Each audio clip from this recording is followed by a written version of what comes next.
নালী, এটা আমরা বিগত ক্লাস দেখেছি, ওই ফ্যালোপিয়ান টিউবে কিন্তু ওই প্রেগনেন্সি প্রোডাক্টটা গ্রো করতে পারে না বা বড় হতে পারে না।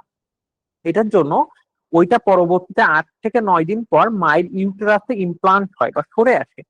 এবং ইউটেরাসকে বলা হয় ওম, বা এটা একটা বড় জায়গা এবং এটা টিস্যুগুলো ইলাস্টিক, এটার জন্য বড় হতে থাকে ইউটেরাসে।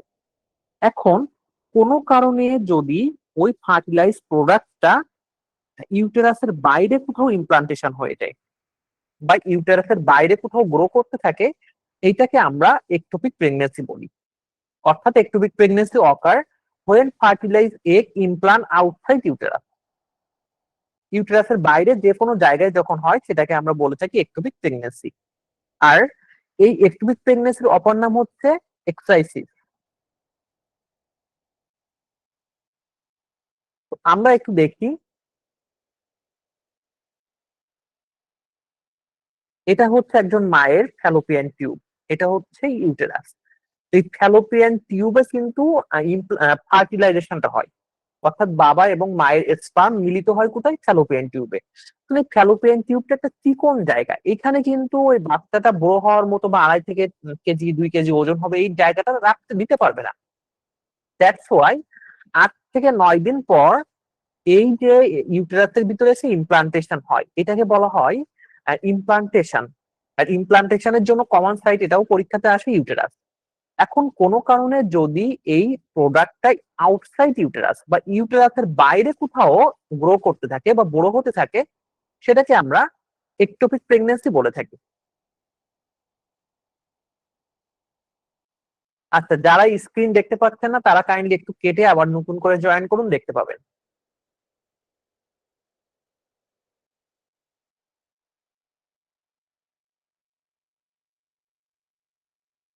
আমরা এখন দেখবো যে একটোপিক প্রেগনেন্সির জন্য কমন সাইট বা কোন কোন জায়গাতে সব থেকে বেশি একটোপিক প্রেগনেন্সি হয়ে থাকে।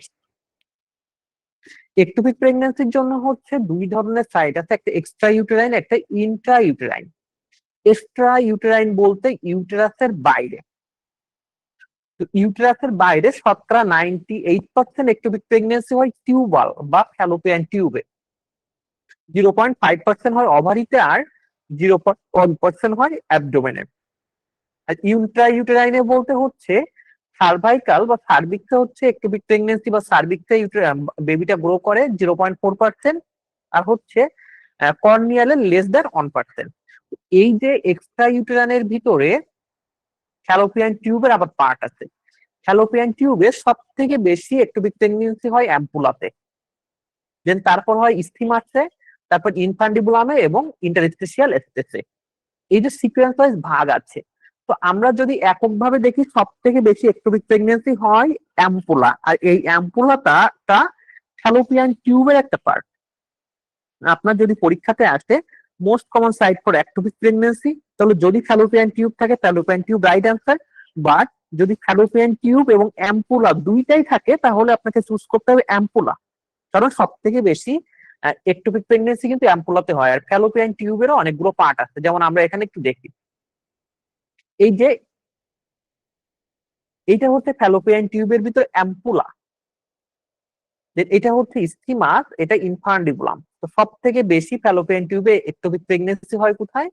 এই অ্যাম্পুলারি বা অ্যাম্পুলাতে। এই পর্যন্ত কি সবাই ক্লিয়ার বা কারো কোনো কোশ্চেন রয়েছে?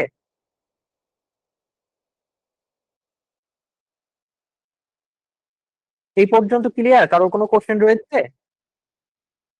আচ্ছা, তো আমাদের এখানে একটা কোশ্চেন রয়েছে আমাদের বিগত ক্লাসের। What is the purpose of cervical mucus during the fertile phase of menstrual cycle? Menstrual সাইকেলের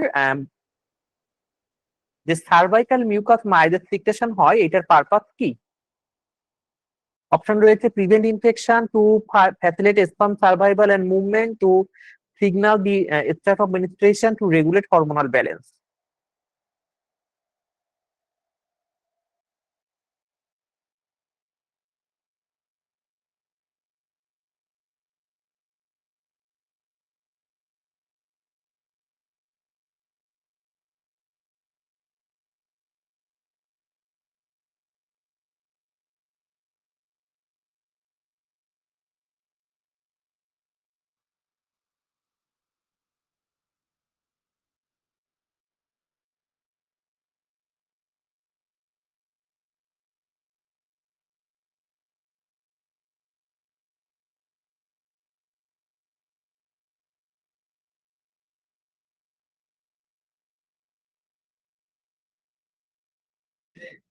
না, বলেন।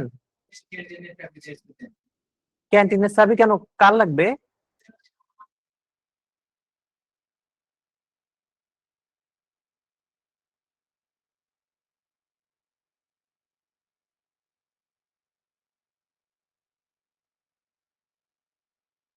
জি, আসসালামু আলাইকুম, কেমন আছেন স্যার? ওয়ালাইকুম আসসালাম।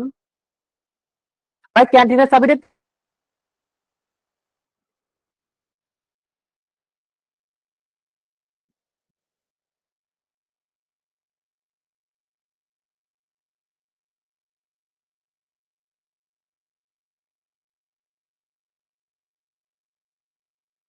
আচ্ছা, আপনারা যারা দেখতে পাচ্ছেন না, কাইন্ডলি একটু কেটে দিয়ে আবার জয়েন করবেন, তাহলে দেখতে পাবেন।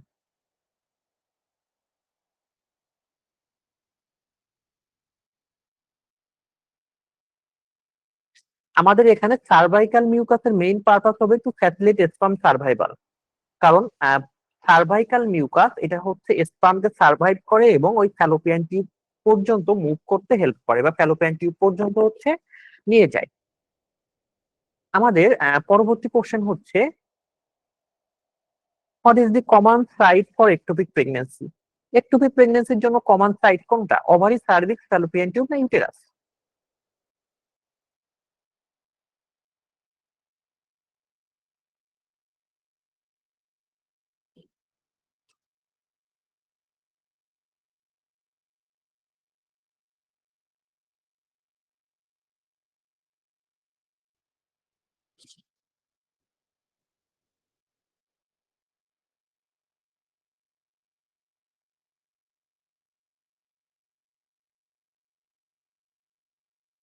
What is the common site for ectopic pregnancy? আমাদের সঠিক উত্তর হবে ফ্যালোপিয়ান টিউব। আমরা পরবর্তী কোশ্চেনে চলে যাব। Select the possible location for ectopic pregnancies. Ectopic প্রেগনেন্সির জন্য পসিবল লোকেশন কোনটা? এটা হচ্ছে আমাদের মাল্টিপল অ্যান্সার। এখান থেকে আপনার ট্রু অ্যান্সার গুলো হচ্ছে এখানে অ্যান্সার করে দিবেন। কোন কোন জায়গাতে হচ্ছে একটোপিক প্রেগনেন্সি হওয়ার পসিবিলিটি আছে?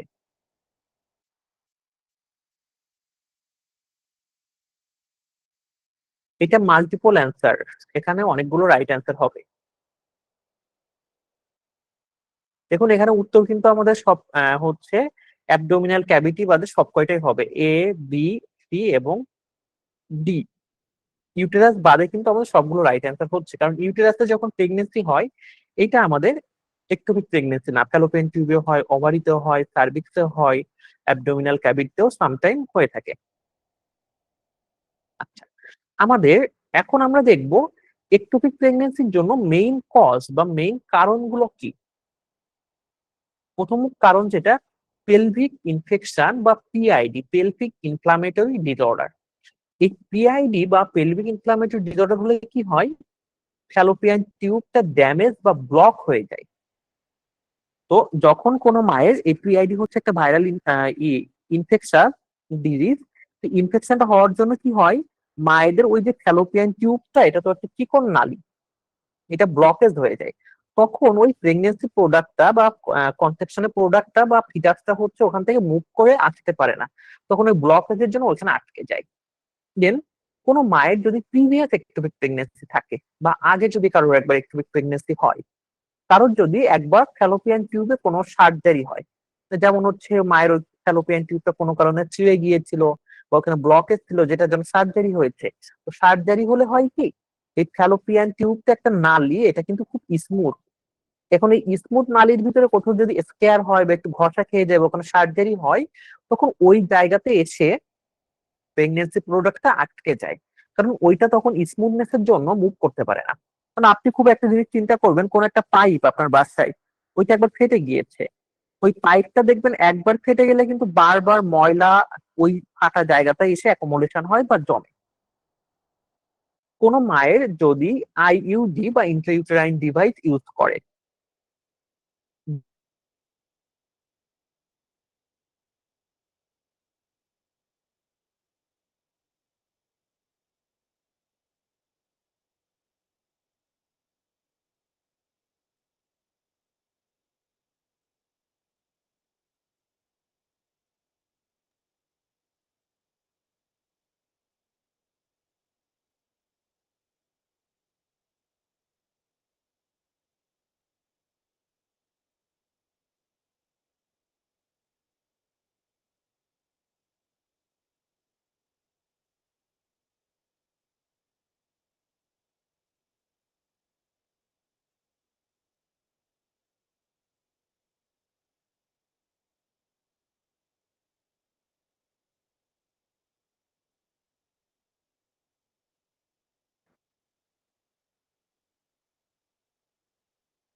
আচ্ছা, আমি সরি, একটু প্রবলেমের জন্য হচ্ছে আমাকে ক্লাস থেকে রিমুভ হয়ে গিয়েছিল।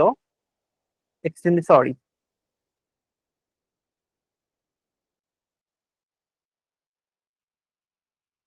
সবাই আমার কথা এখন শুনতে পাচ্ছেন ক্লিয়ার ভাবে?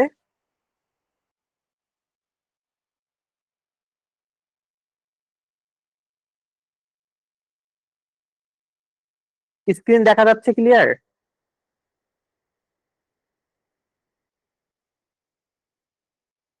আচ্ছা, দেন কোন মায়ের যদি এন্ডোমেট্রিয়াসিস হয়, এন্ডোমেট্রিয়াসিস বলতে এন্ডোমেট্রিয়ামের টিস্যু গুলো অ্যাবনর্মাল ভাবে গ্রো করে, এটা। স্মোকিং, যারা স্মোক করে তাদের মুভ, এগ গুলো স্লো মুভ করে, যেটার জন্য হতে পারে। আচ্ছা রাহান, আসসালামু আলাইকুম স্যার, কেমন আছেন? জি ভালো আছে। হরমোনাল ইমব্যালেন্স, কোন মায়ের যদি প্রেগনেন্সির হরমোনাল ইমব্যালেন্স থাকে এবং যাদের বয়স 35 এর উপরে। এখন আমরা দেখব যে ইজি কিছু ক্লু, এমন কিছু যেটাতে কোনো মায়ের ফ্যালোপিয়ান টিউবটা ব্লক হয়ে যাবে বা ফ্লো হয়ে যাবে, তার জন্য তার একটু প্রেগনেন্সি হতে পারে। তো এই কজগুলো কি? যেমন ইনফ্লামেটরি ডিসঅর্ডারের জন্য হতে পারে, আগে যদি একটু প্রেগনেন্সি থাকে, টিউবাল সার্জারি হয়, বা কেউ যদি ইন্ট্রা ইউটেরাইন ডিভাইস ইউজ করে, তো এইসবের জন্য কিন্তু হয়ে থাকে। ক্লিয়ার সবাই রিস্ক ফ্যাক্টর গুলো?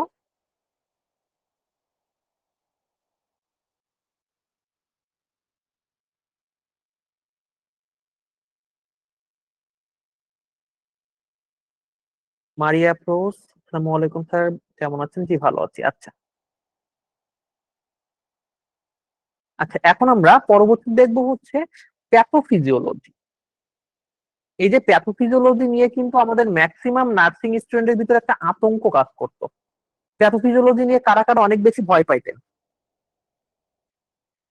প্যাথোফিজিওলজি আপনারা কারা কারা অনেক বেশি ভয় পেতেন? জি, আমাদের ক্লাসটা রেকর্ড থাকবে ম্যাডাম।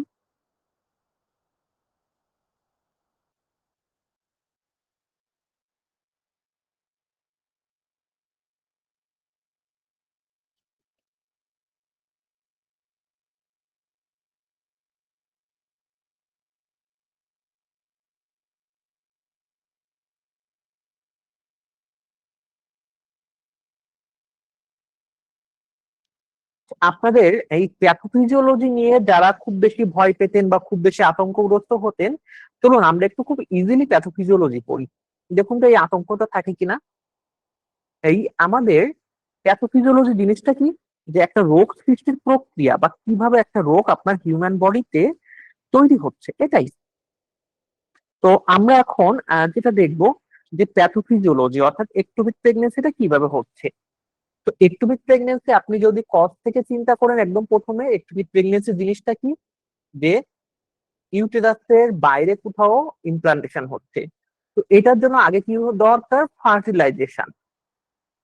তো তাহলে এখানে কি হবে? ফার্টিলাইজেশন ওভামটা ফেইল টু রিচ ইউটেরাস, বা কোনো মায়ের ওই যে ফার্টিলাইজেশন যে প্রোডাক্ট, যেটা হচ্ছে মূলত ইউটেরাসে আসার কথা, তো কোনো কারণে ইউটেরাসে পৌঁছাচ্ছে না, যেটার জন্য এটা কি হচ্ছে? ইমপ্লান্ট হয়ে যাচ্ছে কোথায়? ফ্যালোপিয়ান টিউবে।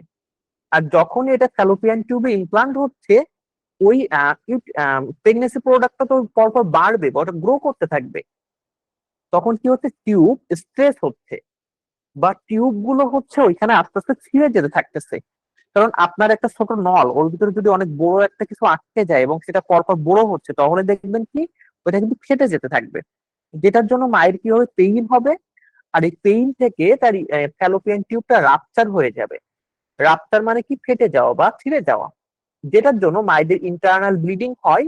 আর অনেক বেশি ব্লিডিং হওয়ার জন্য বা রক্ত বেশি বের হয়ে যাওয়ার জন্য কি হবে? ওই মা শকে চলে যাবে। এই জনি দাস, এতগুলো মেসেজ আমি একটু আগেই বললাম, আমাদের ক্লাসটা রেকর্ড হচ্ছে, পরবর্তী থেকে যাবে, আপনি যে কোনো সময় দেখে নিতে পারবেন যারা আমাদের পেইড ব্যাচে আছেন। এটা নাসির ভাই হচ্ছে আমাদের পেইড ব্যাচের গ্রুপে কিছুক্ষণ পরে বা আগামীকাল আপলোড করে দিবে। এটা প্যাথোফিজিওলজিটা কি তাহলে? প্রথমত হচ্ছে কোন কারণে ওই প্রেগনেন্সি প্রোডাক্টটা ইউটেরাসে পৌঁছাতে পারতেছে না। পৌঁছাতে না পারার জন্য কি হচ্ছে? ওইটা ফ্যালোপিয়ান টিউবে পার্মানেন্ট ভাবে ইমপ্লান্টেশন হয়ে যাচ্ছে। আর যখনই ফ্যালোপিয়ান টিউবে ইমপ্লান্টেশন হচ্ছে, তখন কিন্তু প্রেগনেন্সি প্রোডাক্টটা যেহেতু বড় হচ্ছে, বড় হওয়ার জন্য মায়ের ফ্যালোপিয়ান টিউবটা স্ট্রেস হচ্ছে বা ওখানে টান লাগতেছে, তখনই কিন্তু মায়ের মূলত পেইন শুরু হয়। অর্থাৎ একজন মায়ের আর্লি সাইন হিসাবে একটোপিক প্রেগনেন্সির আগে পেইন দেখা যায়। কেন? কারণ যেহেতু তার ফ্যালোপিয়ান টিউবে হচ্ছে ওই প্রোডাক্টটা বড় হয়ে স্ট্রেস হচ্ছে বা টান লাগতেছে, এটার জন্য। দেন তারপর যেটা হয়, ওই ফ্যালোপিয়ান টিউবটা রাপচার হয়ে যায় বা ছিঁড়ে যায়। আর যখনই ফ্যালোপিয়ান টিউবটা রাপচার হবে বা ছিঁড়ে যাবে, তখন কিন্তু মায়ের ইন্টারনাল ব্লিডিং হবে। আর শরীর থেকে এক্সেস পরিমাণ ব্লিডিং এর জন্য ফ্লুইড ভলিউম কমে যাবে। আর যখনই ফ্লুইড ভলিউম কমবে, ওই মা কিন্তু হচ্ছে শকে চলে যাবে।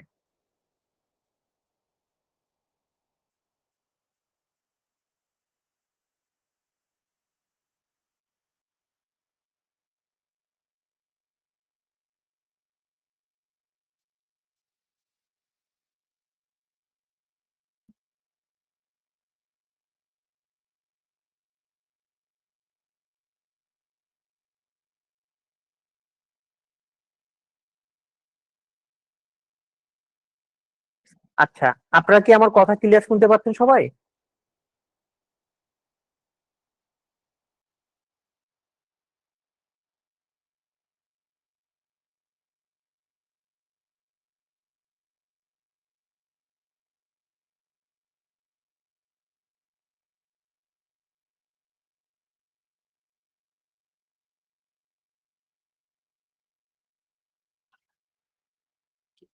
আপনাদের যাদের কথা শুনতে প্রবলেম হচ্ছে, আপনাদের নেটওয়ার্কের প্রবলেমের জন্য এমনটা হচ্ছে।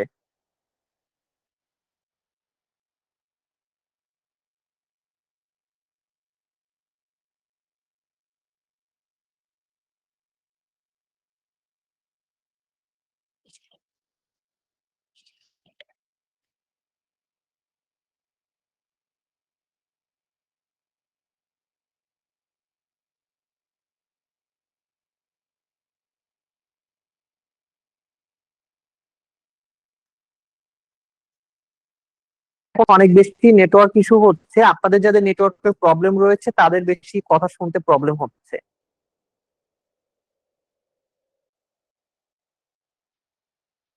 আচ্ছা, এখন আমরা দেখব এই যে একটোপিক প্রেগন্যান্সির কজ গুলো কি কি।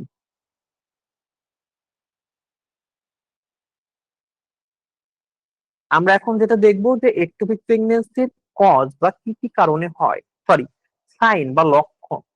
একটোপিক প্রেগন্যান্সি দুই ধরনের লক্ষণ দেখা যায়, একটা হচ্ছে আর্লি সাইন, একটা লেট সাইন। আর্লি সাইন কোনটা? যেটা আপনার যে লক্ষণগুলো আগে আগে থাকবে। আর লেট কোনটা? যেটা পরবর্তী এসে দেখা যাবে। চলুন এই ধরনের সাইন গুলো দেখে আসি।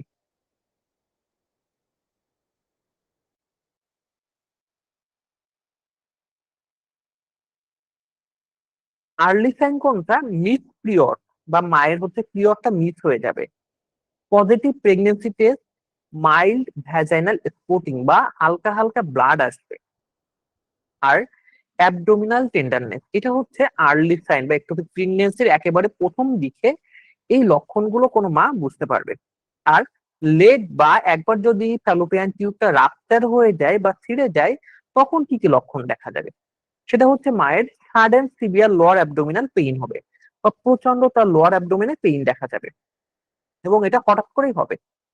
শোল্ডার টিপ পেইন, অর্থাৎ আপনার এই পেইনটা হচ্ছে আস্তে আস্তে ওই জায়গা থেকে রেডিয়েট হবে এবং রেফার পেইন ফ্রম ব্লিডিং, এবং এই পেইন থেকে আস্তে আস্তে মায়ের ব্লিডিংও দেখা যাবে।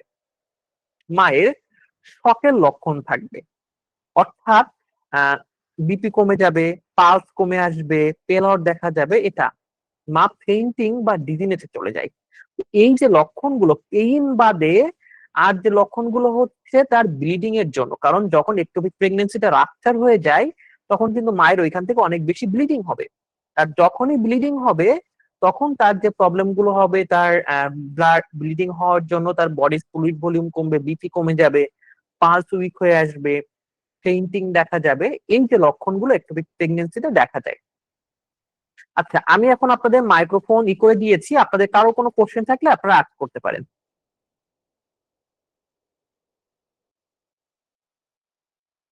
আপনাদের কারোর যদি কোনো কোশ্চেন থাকে তাহলে আপনারা কোশ্চেনটা আস্ক করতে পারেন। এই পর্যন্ত কোনো কোশ্চেন রয়েছে আপনাদের?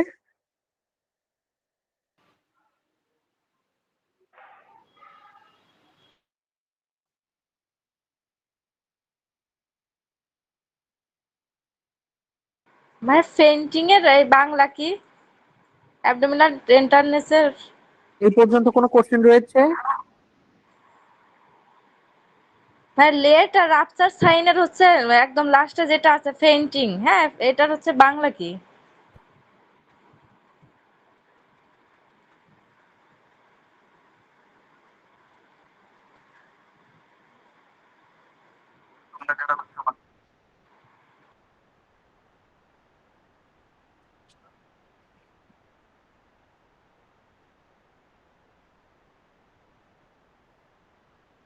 আচ্ছা, তো আমরা পরবর্তী স্লাইডে চলে যাই, সেটা হচ্ছে true false question. What are the common sign symptom of ectopic pregnancy? Ectopic প্রেগনেন্সির কমন কি কি লক্ষণ দেখা যায়? অপশন রয়েছে ভ্যাজাইনাল ব্লিডিং, দেন হচ্ছে lower abdominal pain, shoulder pain, amenorrhea, এবং হচ্ছে ব্রেস্ট টেন্ডারনেস।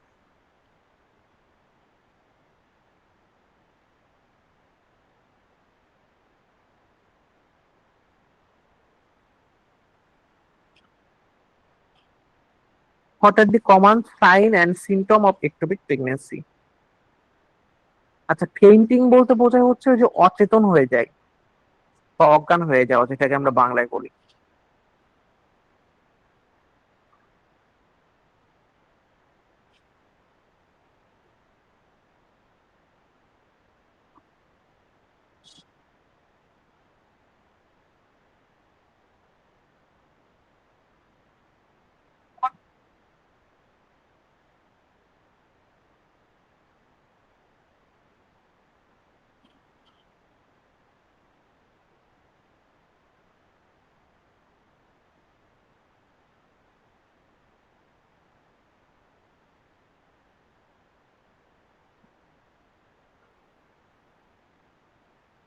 দেখুন, সঠিক উত্তর হবে এ বি সি, এবং কেন সঠিক উত্তর আমাদের ডেসক্রিপশনে দেওয়া রয়েছে, আপনারা লেকচার শিট থেকে একটু পড়ে নেবেন। এখন আমরা দেখবো যে ডায়াগনোসিস কিভাবে বেসিক্যালি এক্টোপিক প্রেগনেন্সিতে ডায়াগনোসিস করা হয়। প্রথম হচ্ছে এইচসিজি হরমোন টেস্ট করা হয়, এবং এইচসিজি টেস্টে পজিটিভ থাকে বাট লোয়ার থাকে দেন এক্সপেক্টেড জিআইএস বা গ্যাস্ট্রো জেস্টেশন এজের তুলনায় নর্মাল থাকে। দেখুন, এই এইচসিজি হরমোন তখনই মায়েদের শরীরে তৈরি হয় যখন কারো ফার্টিলাইজেশন হয়। আর এই যে অন টাইম প্রেগনেন্সি কিট যেটা টেস্ট করা হয়, এখানে মূলত দেখা হয় যে ইউরিনের সাথে এইচসিজি পাস হচ্ছে কিনা। তো এই এইচসিজি হরমোন যখন কোনো মায়ের পজিটিভ প্রেগনেন্সি থাকবে তখন অনেক বেশি তৈরি হয়। বাট এই এইচসিজি হরমোনের একটা রেঞ্জ আছে, যে মায়েদের হচ্ছে সরি বাচ্চাদের ফিটাসের বয়স অনুযায়ী এইচসিজি হরমোনের রেঞ্জটা চেঞ্জ হয়। তো এখন দেখা গেল যে কোনো মা 4 সপ্তাহ বা 6 সপ্তাহ প্রেগনেন্ট আছে, তখন তার ওই 6 উইক প্রেগনেন্সিতে যে রেঞ্জটা থাকবে এইচসিজি হরমোনের, ডায়াগনোসিসে দেখা যাবে যে তার থেকেও কম এইচসিজি হরমোন আছে। তখন ধরে নিতে হবে যে সামথিং ইজ গোয়িং রং, বা ইউটেরাসে বেবিটা গ্রো করতেছে না, যেটার জন্য এইচসিজি হরমোনটা অনেক কম তৈরি হচ্ছে। দেন আল্ট্রাসাউন্ড বা ট্রান্সভ্যাজানাল আল্ট্রাসাউন্ড করলে দেখা যাবে যে no gestational sac in uterus, বা ইউটেরাসে কোনো জেস্টেশনাল স্যাক নাই বা বেবি নাই বা কোনো ধরনের কিছুই নাই। এবং ল্যাপ্রোস্কোপি বা হচ্ছে ক্লাডোসিনথেসিস এটা হচ্ছে করে ডায়াগনোসিস করা যায়। ভলিউম একটু বেশি হলে ভালো হয়। আপনারা কি একটু কানে ইয়ারফোন লাগান ম্যাডাম, তাহলে ক্লিয়ার শুনতে পাবেন।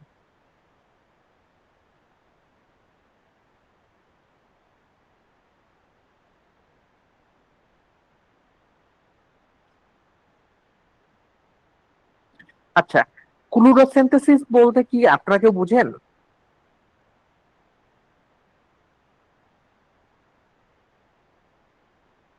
জি না ভাইয়া, বুঝি না, একটু বুঝাই বলেন।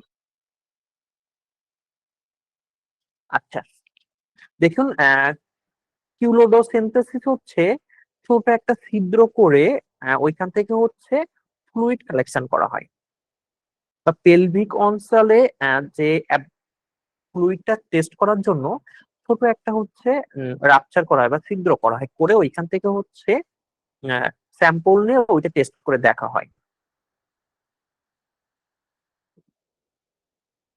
এটা কিভাবে করে? পেশেন্টকে হচ্ছে লিথোটমি পজিশনে রাখে, রেখে হচ্ছে তাকে অ্যানেস্থেসিয়া দেয়, তারপর হচ্ছে তার ওই যে, হ্যাঁ, ওইখানে হচ্ছে জাস্ট রাপচার করে স্যাম্পল নিয়ে নেয়। আর আমাদের এখানে ডায়াগনোসিসের টিপস কি, যে পজিটিভ এইচসিজি টেস্ট থাকবে বা human chronic gonadotropin hormone positive থাকবে, সাথে ইউটেরাসটা এমটি থাকবে অন আল্ট্রাসাউন্ড। এই দুইটা যদি কম্বিনেশন আসে তাহলে ধরে নিতে হবে যে ওই মায়ের একটোপিক প্রেগন্যান্সি আছে বা সাসপেক্ট একটোপিক প্রেগন্যান্সি। সবাই ক্লিয়ার কিনা বা সবাই ক্লিয়ার বুঝতে পারতেছেন কিনা?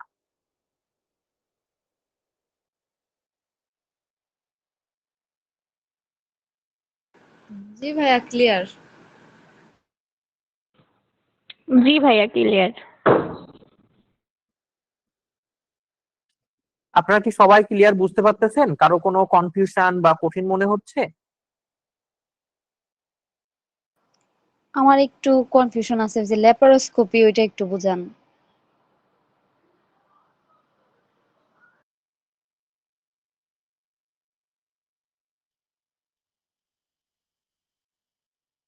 আচ্ছা, এখন আমরা আসি ম্যানেজমেন্ট, যে একটোপিক প্রেগন্যান্সিটা বেসিক্যালি কিভাবে ম্যানেজ করা হয়। সেটা হচ্ছে, এটা ম্যানেজমেন্ট দুইটা, একটা হচ্ছে মেডিকেল ম্যানেজমেন্ট, এবং এই মেডিকেল ম্যানেজমেন্টের ভিতরে আনরাপচার অ্যান্ড স্টেবল পেশেন্ট, অর্থাৎ যেসব পেশেন্টদের ওই ফ্যালোপিয়ান টিউবটা এখনো পর্যন্ত রাপচার হয়নি তাদেরকে আপনি কেমনে ম্যানেজ করবেন। ওইসব পেশেন্টকে মেথক্সিট্রেট আইএম ইনজেকশন দেওয়া হয়, এবং এই মেথক্সিট্রেট দেওয়ার উদ্দেশ্য কি, ওই একটোপিক সেল গুলোকে স্টপ করে দেয় এবং ডিজলভ করে দেয় প্রেগনেন্সিটাকে। এই মেথক্সিট্রেটটা কিন্তু অ্যাবর্শনেও ইউজ করা হয়। এই মেথক্সিট্রেট ড্রাগটা কিভাবে কাজ করে, যখন কোনো মাকে মেথক্সিট্রেটটা দেওয়া হয় তখন তার ওই সেলগুলো গ্রোটা স্টপ হয়ে যায়, অর্থাৎ তার ওই যে প্রেগনেন্সি প্রোডাক্টটা গ্রো করতে ওই গ্রো করাটা বন্ধ হয়ে যাবে এবং ওই টিস্যুগুলো ডিজলভ হয়ে যায়। তো এই এইচসিজি যখন দেওয়া হয় অ্যাট দি সেম টাইম হচ্ছে মায়ের এইচসিজি লেভেলটা চেক করা হয়, এবং এই এইচসিজিটা যতক্ষণ নেগেটিভ না আসে ততক্ষণ ওই মায়ের হচ্ছে এই মেথক্সিট্রেটটা চলতে থাকে। কারণ প্রেগনেন্সির সেলগুলো বা ফিটাসের যে সেলগুলো যতক্ষণ বডি থাকবে ততক্ষণ এইচসিজি হরমোন পজিটিভ আসবে।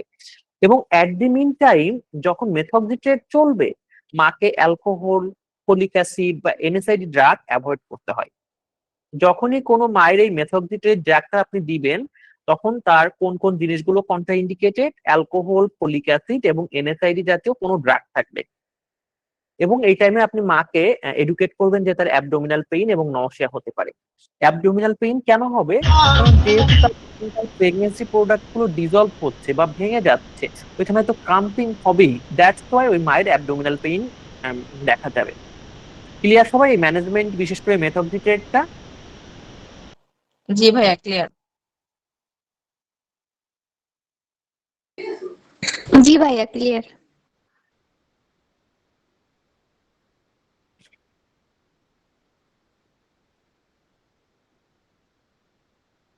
আপনারা কি সবাই ক্লিয়ার এই পর্যন্ত? জি ভাইয়া ক্লিয়ার। কারো কোনো কনফিউশন বা কোনো কোশ্চেন রয়েছে এই ম্যানেজমেন্ট নিয়ে?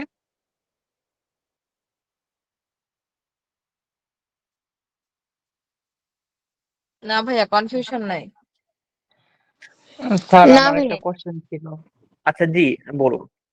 আচ্ছা, ওই যে মেথোকজিট্রেট যেটা কথা বললেন না স্যার, যে অ্যাবর্শনের জন্য হচ্ছে দেওয়া হয়, তাইলে এক্টোপিক প্রেগন্যান্সির সময় যদি ওই ড্রাগটা দেওয়া হয় তাহলে তো এটা অ্যাবর্শন হয়ে যাবে, তাই না? কিন্তু কোনো কোনো ক্ষেত্রে যে মানে এক্টোপিক প্রেগন্যান্সির ক্ষেত্রে সার্জারি প্রসিডিউর করতে হয়, এটা কেন করতে হয়? সার্জারি করা হয় যদি হচ্ছে ইউটেরাসটা রাপচার হয়ে যায়, সরি ফ্যালোপিয়ান টিউবটা রাপচার হয়ে যায়, বা ফ্যালোপিয়ান টিউবটা অলরেডি হচ্ছে ছিঁড়ে গিয়েছে, ওইখান থেকে ব্লিডিং হচ্ছে, তখন হচ্ছে সার্জারিতে যাওয়া হয়। কারণ ওই টাইমে যদি আপনি মেথোকজিট্রেট দেন তাহলে মায়ের অবস্থা খারাপ হয়ে যাবে এবং মা মারা পর্যন্ত যাবে, কারণ অলরেডি তার ব্লিডিং হচ্ছে।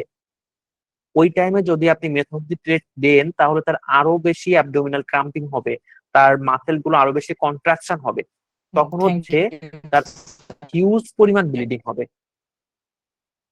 বুঝতে পেরেছেন? বুঝতে পেরেছেন সবাই এটা? জি ভাইয়া। তাহলে মেথক্সিট্রেট কখন দেওয়া যাবে না, যদি কিনা মায়ের ব্লিডিং থাকে বা মায়ের রাপচার হয়ে যায় ফ্যালোপিয়ান টিউব। কারণ ওই টাইমে যদি আপনি একবার মেথক্সিট্রেট দেন, মায়ের ব্লিডিংটা আরো বেশি বাড়বে এবং মায়ের অবস্থা খুব আনস্টেবল হয়ে যাবে। এখন আমরা দেখি সার্জিক্যাল ম্যানেজমেন্ট বা সার্জিক্যাল ম্যানেজমেন্ট কিভাবে করা হয় বা কি কি ম্যানেজমেন্ট আছে। প্রথম আছে হচ্ছে স্যালপিনোগোস্টমি। এই স্যালপিনোগোস্টমিটা কি, রিমুভ করা হয় একটোপিক টিস্যু গুলো, কিন্তু আমাদের ওই যে মায়ের ফ্যালোপিয়ান টিউবটাকে প্রিজার্ভ করা হয় বা ফ্যালোপিয়ান টিউবটাকে রেখে বাকি হচ্ছে একটোপিক যে টিস্যু এগুলোকে রিমুভ করে ফেলাকে বলা হয় স্যালপিনোগোস্টমি। আর স্যালপিনোজেক্টমিটা কি, রিমুভ করা হয় affected tube if rupture or damage. যদি দেখা যায় যে মায়ের ফ্যালোপিয়ান টিউবটা রাপচার হয়ে গিয়েছে বা ড্যামেজ হয়ে গিয়েছে, তাহলে তার হচ্ছে ওই অ্যাফেক্টেড টিউবটা বা পুরো ফ্যালোপিয়ান টিউবটাকে হচ্ছে রিমুভ করা হয়, যেটাকে স্যালপিনোজেক্টমি বলা হয়ে থাকে। আর ল্যাপ্রোস্কোপিক সার্জারি করা হয় যদি মা স্টেবল থাকে বা যদি দেখা যায় যে মা স্টেবল রয়েছে, তার ভাইটাল সাইন গুলো স্টেবল রয়েছে, তখন তার ল্যাপ্রোস্কোপিক সার্জারি করা হয়। আর যখন একটোপিক টিস্যুটাকে শুধু রিমুভ করা হয় সেটাকে বলে স্যালপিনোগোস্টমি। আর স্যালপিনোজেক্টমি টা হচ্ছে যখন মায়ের পুরো ফ্যালোপিয়ান টিউবটাকে রিমুভ করে ফেলা হবে। বুঝতে পেরেছেন?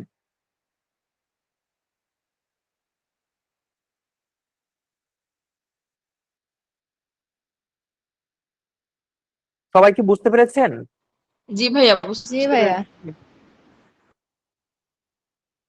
আচ্ছা, এখন আমরা দেখবো ইমার্জেন্সি ম্যানেজমেন্ট। যখন কোনো মায়ের এই একটোপিক টিস্যুটা রাপচার হয়ে যাবে তখন আপনি কিভাবে ম্যানেজ করবেন। মাকে আইভি ফ্লুইড দিবেন, কারণ যেহেতু তার শকে চলে গিয়েছে, তার বিপি ভাইটাল সাইন গুলো লো হয়ে যাচ্ছে।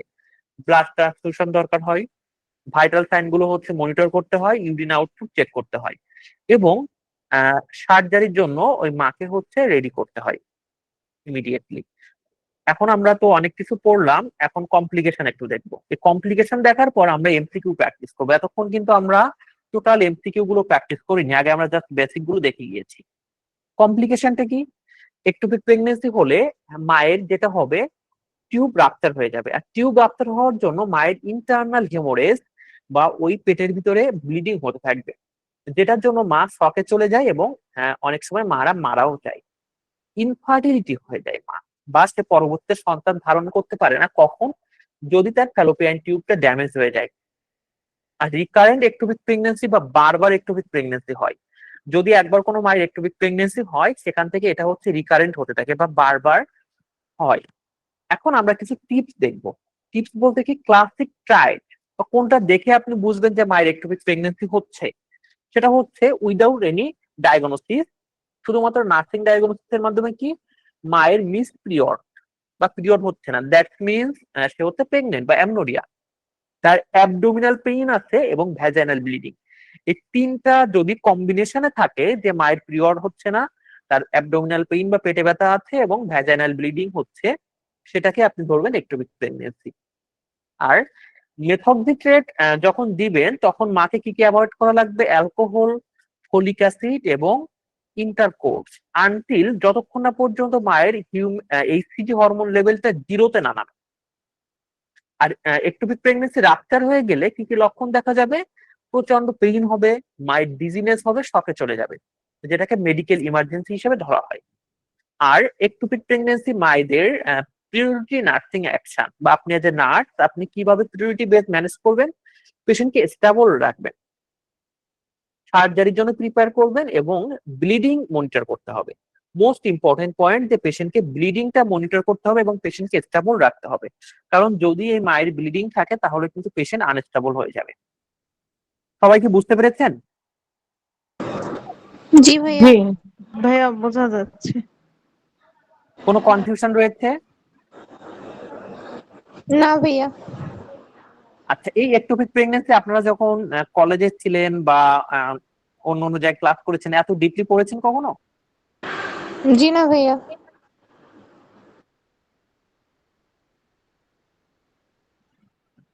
জি ভাইয়া আমরা করেছি। আচ্ছা, গুড। এখন আমরা কয়েকটা এমসিকিউ দেখবো, যে একজন মা যার একটোপিক প্রেগনেন্সি রয়েছে এবং ওই মাকে মেথক্সিট্রেট দেওয়া হচ্ছে, হুইচ ইনস্ট্রাকশন ইজ কারেক্ট, আপনি ওই মাকে কোন ইনস্ট্রাকশন দিবেন?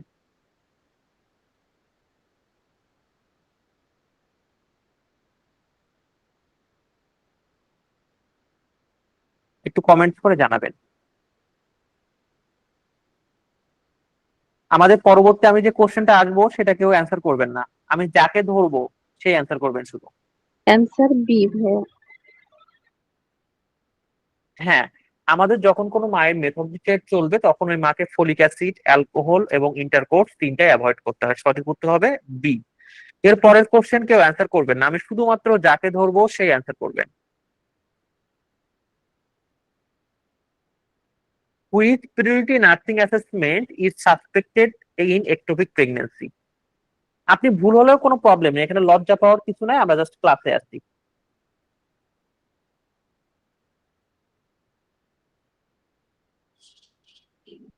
নাসরিন শিমু আমার কথা শুনতে পাচ্ছেন? জি ভাইয়া, এই কোশ্চেনটা অ্যান্সার কি হবে madam? Blood pressure and pulse. Blood pressure and pulse, good. দেখুন আমাদের প্রিওরিটি নার্সিং অ্যাসেসমেন্ট কোনটা? আগে কিন্তু পেশেন্টের ব্লাড প্রেশার এবং পালস চেক করা লাগবে যে পেশেন্টের ব্লিডিং হচ্ছে কিনা, কারণ যদি দেখেন বিপি ফল করছে, পালসটা খুব উইক, তাহলে আপনি ধরে নেবেন পেশেন্টের ব্লিডিং হচ্ছে। দ্যাটস আপনাকে কিন্তু তখন ফার্দার ম্যানেজমেন্টে যেতে হবে। জি। পরবর্তী কোশ্চেন আমি যাকে ধরবো উনি অ্যান্সার করবেন। The main complication of rupture ectopic pregnancy.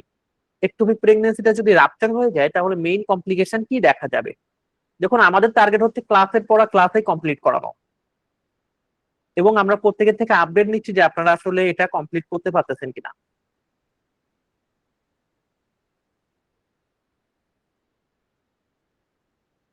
জুই আমার কথা শুনতে পাচ্ছেন?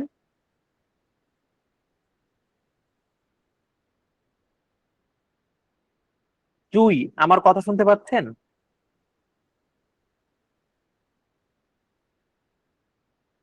লং লাইফ আমার কথা শুনতে পাচ্ছেন?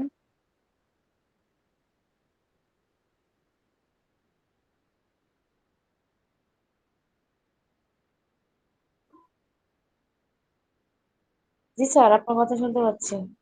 আচ্ছা, এটার অ্যান্সার কি হবে ম্যাডাম? রাপ্টার এক্টোপিক প্রেগন্যান্সির হচ্ছে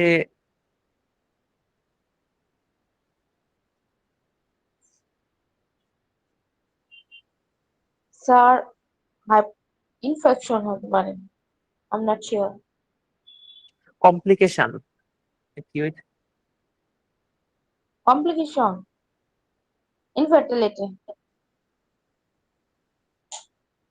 ফাতেমা আমার কথা শুনতে পাচ্ছেন? ফাতেমা, জি স্যার, এনিমিয়া।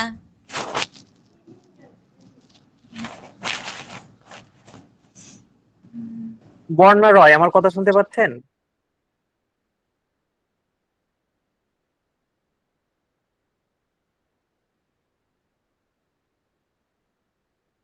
বর্ণা রয় আমার কথা শুনতে পাচ্ছেন?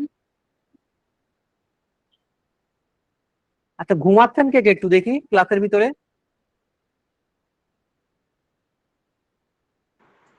ঘুমাচ্ছে না ভাইয়া।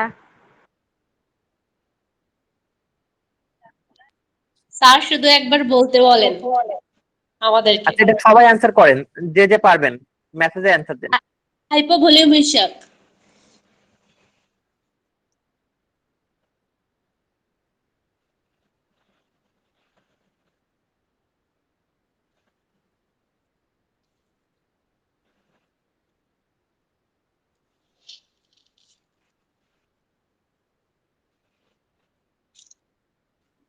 কি নাসির ভাই আপনি কি ঘুমাচ্ছেন? দেখুন, মেইন কমপ্লিকেশন চেয়েছে কিসের? Rupture ectopic pregnancy. যখনই একটা ফ্যালোপিয়ান টিউবটা রাপচার হয়ে যাবে, মেইন যে কমপ্লিকেশন হবে মা হাইপোভলিমিক শকে চলে যাবে ডিউ টু ব্লিডিং বা প্রচন্ড ব্লিডিং এর জন্য। পরবর্তীতে তার কিন্তু ইনফার্টিলিটি, ইনফেকশন বা এনিমিয়া হবে। এগুলো কিন্তু সব কয়টা কমপ্লিকেশনের ভিতরে আছে। আগে যে প্রবলেমটা হবে যখন এক্টোপিক প্রেগন্যান্সিটা রাপচার হবে, ওই মা হচ্ছে সবার আগে হাইপোভলিমিক শকে যাবে ব্লিডিং এর জন্য। তারপরে যেটা হবে মায়ের হচ্ছে ইনফেকশন, ইনফার্টিলিটি, এনিমিয়া, এগুলো হচ্ছে লেট কমপ্লিকেশন।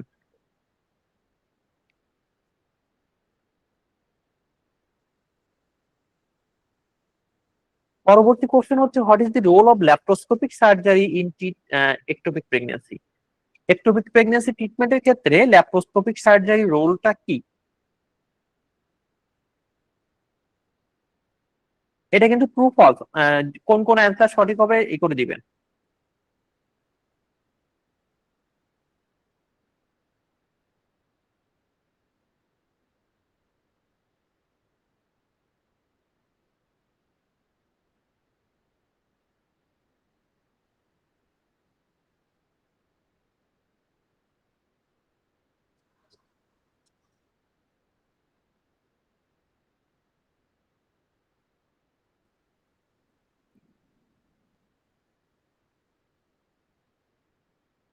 এটা হচ্ছে ট্রু ফলস, আপনারা হচ্ছে ট্রু অ্যান্সার গুলো কমেন্টে দিবেন।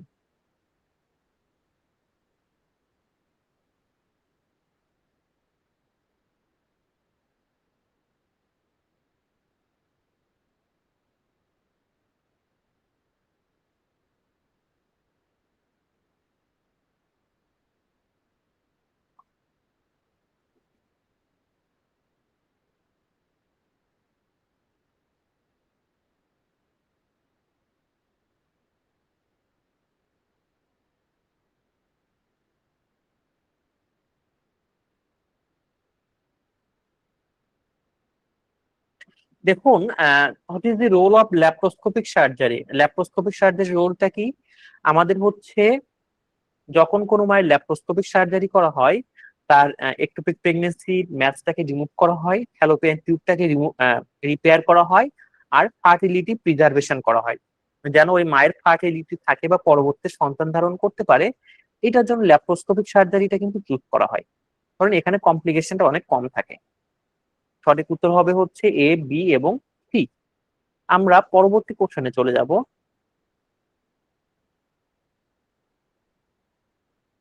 What is the purpose of methotrexate in ectopic pregnancy?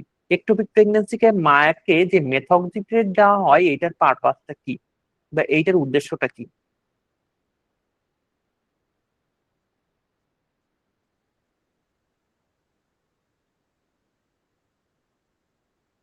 Answer B ভাইয়া। সবাই অ্যান্সার করুন। এর পরের কোশ্চেন গুলো কিন্তু আমরা এখানে অ্যানালিটিক্যাল কোশ্চেনও প্র্যাকটিস করবো, একটু পরে আমরা আসতেছি।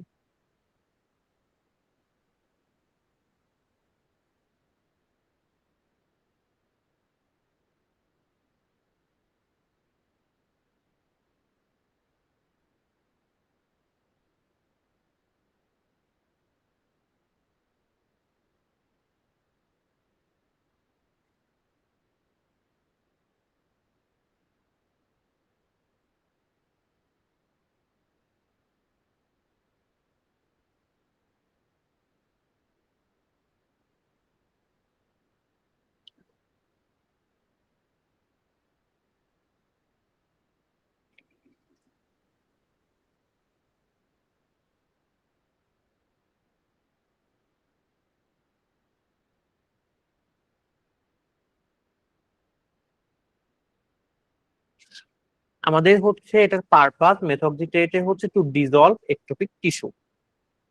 আমরা পরবর্তী কোশ্চেনে চলে আসছি।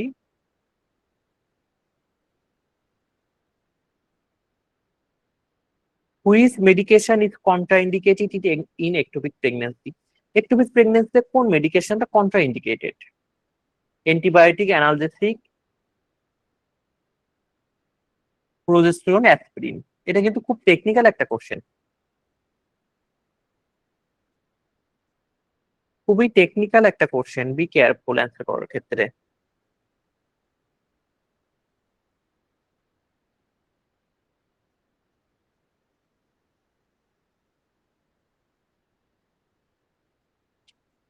অ্যানালজেসিক, অ্যানালজেসিক, আচ্ছা। ভাইয়া অ্যাসপিরিন। অ্যাসপিরিন, আচ্ছা।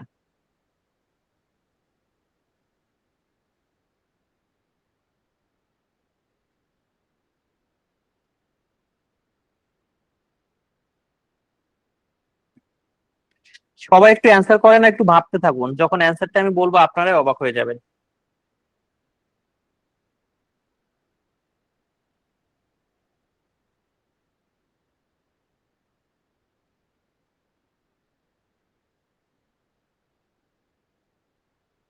ডি, মাহবুবা সনি,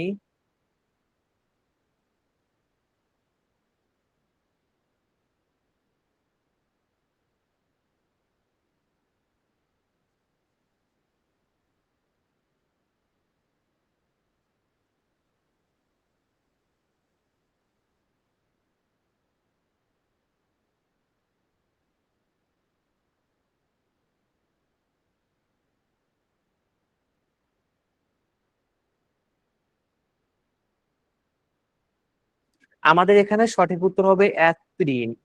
কারণ অ্যাসপিরিনটা আপনার ব্লাডটাকে আরো বেশি হালকা করে দেয়, আর আপনি যদি কোনো মাকে অ্যাসপিরিন দেন ওই মায়ের কিন্তু আরো বেশি ব্লিডিং হবে।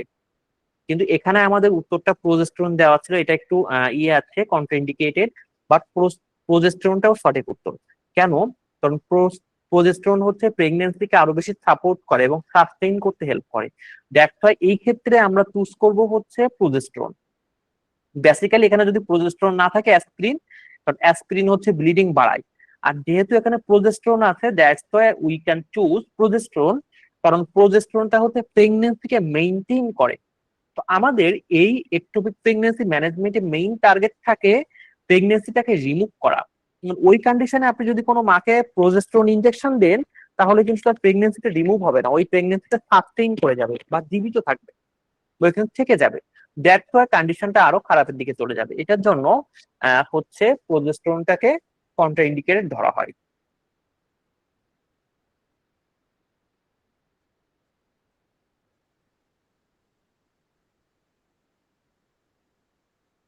আমাদের এখানে দুইটা কোশ্চেন রয়েছে। What is the primary goal of ectopic pregnancy? আমি যাকে ধরবো সে অ্যান্সার করবেন। সামিয়া আক্তার আমার কথা শুনতে পাচ্ছেন? সামিয়া আক্তার আমার কথা শুনতে পাচ্ছেন? জি স্যার।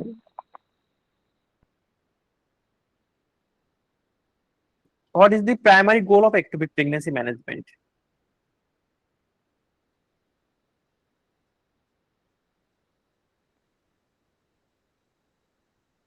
Fetal preservation.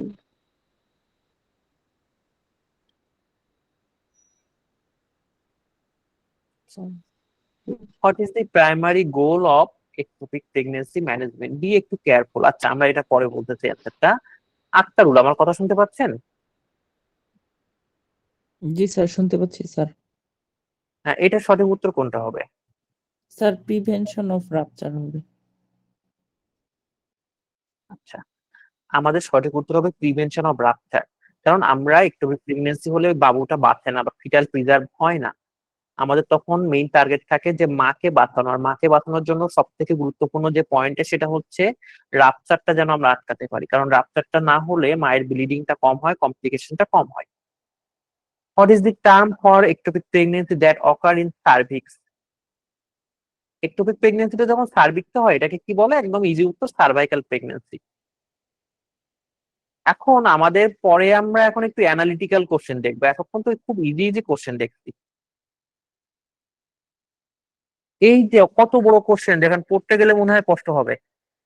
এইটার অ্যান্সারটা কি হবে একটু ভালো করে দেখবেন, যে 30 বছর মা কনফার্ম একটোপিক প্রেগন্যান্সি এবং prefer medical management over surgical intervention. যে একজন মা যার বয়স 30 বছর, তার একটোপিক প্রেগন্যান্সি কনফার্ম হয়েছে, প্রিফেয়ার মেডিকেল ম্যানেজমেন্ট, তাকে প্রিফেয়ার বা চুজ করতে বলা হয়েছে medical management over surgical intervention, বা সার্জিক্যাল ইন্টারভেনশন না যে which medication is commonly use for medical management of unruptured ectopic pregnancy. Question বড় কিন্তু অ্যান্সার সহজ, আগে আপনাকে বুঝতে হবে ব্যাপারটা। এখানে দেখুন আমি একটু কথা বলি, আপনাদের যত কোশ্চেন করুন হোক আর যাই হোক, আপনি যদি ইংরেজিতে ভালো হন ইজিলি কোশ্চেন গুলো ধরতে পারবেন। আর যদি আপনি ইংরেজিতে ভালো না হন বা আপনার ইংরেজিতে উইক থাকে তাহলে আপনার কিন্তু কোশ্চেনটা আইডেন্টিফিকেশন করা অনেক ডিফিকাল্ট হয়ে যাবে।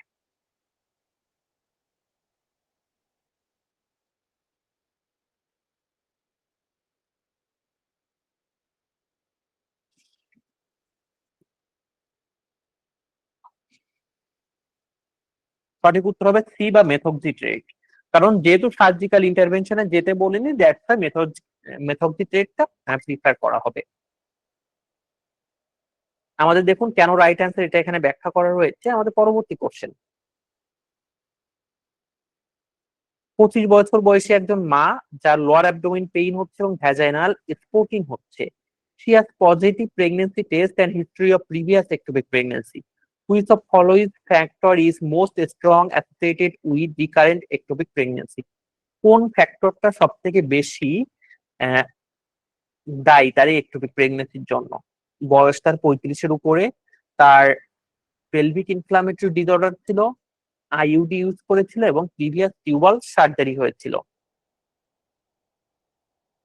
এটাও কিন্তু খুব কনফিউজিং একটা কোশ্চেন, কারণ মনে হয় সবগুলো রাইট অ্যান্সার।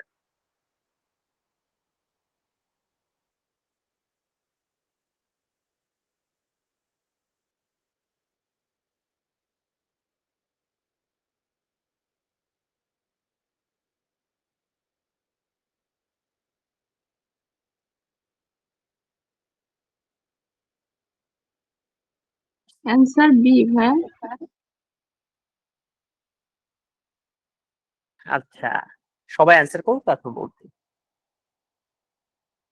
দেখুন, অ্যান্সার হবে ডি বা প্রিভিয়াস টিউবাল সার্জারি। কারণ একজন মায়ের যদি আগে একবার টিউবের সার্জারি হয়, ওই জায়গাটা একটা স্ক্যারিং থেকে যায় বা ওই জায়গাতে একটা ক্ষত থেকে যায়, যেটার জন্য কি হয়, ওইখান থেকে হচ্ছে আপনার মুভ করতে পারে না প্রেগনেন্সি প্রোডাক্টটা। আচ্ছা, আপনাদের কি ক্লাস করে কনফিডেন্স বাড়তেছে যে এবার পারবেন? ইনশাআল্লাহ ভাইয়া। জি কার ভাইয়া। কনফিডেন্স বেড়েছে? কি বললেন ভাইয়া, বুঝি নাই কথাটা। আপনাদের ক্লাস করার পর কনফিডেন্স কি বেড়েছে যে পারবেন আপনারা, যে কোনো কোশ্চেন আসুক বা যত কঠিন কোশ্চেন জি আসুক? ভাইয়া, চেষ্টা করব এবার মন জি দিয়ে। ভাইয়া, ইনশাল্লাহ। কিন্তু দেখুন, কোশ্চেন আপনি গুলা যদি যখন এভাবে, না পারি তখন তো খারাপ লাগে, মনে হয় যে পারবো না। আচ্ছা দেখেন, আমি আপনাদেরকে বলি, আপনি যদি বেসিক পড়েন, থিওরি পড়েন এইভাবে, তাহলে যেখান থেকে কোশ্চেন দিক পারবেন। কারণ আমরা কিন্তু এই কোশ্চেন গুলো আপনাদের পড়ার জন্য সময় দিইনি, আপনারা জাস্ট ক্লাস করেছেন, ম্যাক্সিমাম কোশ্চেনটা অ্যান্সার করে দিচ্ছেন। একটা দুইটা একটু হয়তো প্রবলেম হতে পারে, পেছানো কোশ্চেন বা কনফিউজিং। আমাদের পরবর্তী কোশ্চেন হচ্ছে একদম লাস্ট কোশ্চেন আজকের ক্লাসের।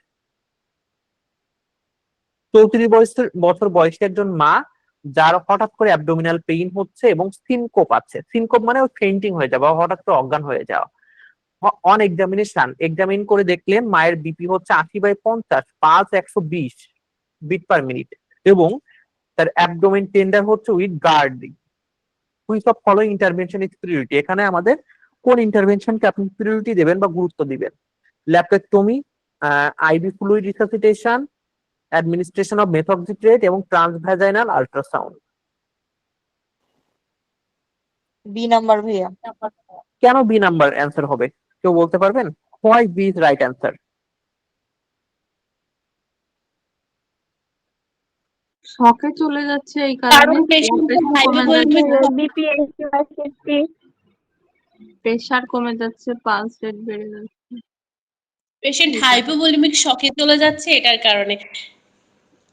Very good. এখানে পেশেন্ট আনস্টেবল রয়েছে, যেহেতু সে সিনকোপ, অলরেডি তার হচ্ছে সেন্স নাই, তার বিপি কমে যাচ্ছে, দ্যাট মিনস পেশেন্টের ব্লিডিং হচ্ছে এবং সে শকে চলে যাচ্ছে। এই অবস্থায় আপনার সব থেকে দরকার পেশেন্টকে স্টেবল করা। আর স্টেবল কেমনে করবেন? পেশেন্টকে শক থেকে ফেরাতে গেলে আগে আপনাকে হচ্ছে ফ্লুইড দিতে হবে। কারণ বেসিক্যালি ফ্লুইড যখন কমে যায়, আমাদের ব্লাডের অ্যামাউন্টটাও কমে যায় বা ভলিউমটা কমে যায়, তখন কেউ শকে চলে যায়।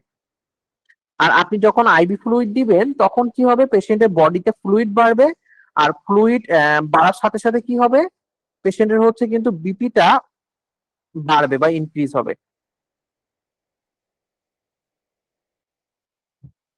বুঝতে পেরেছেন?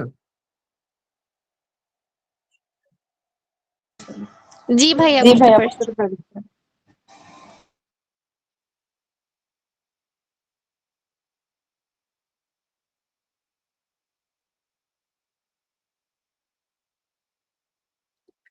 আচ্ছা, আজকের ক্লাস আপনাদের কেমন লেগেছে? অনেক ভালো লেগেছে ভাইয়া।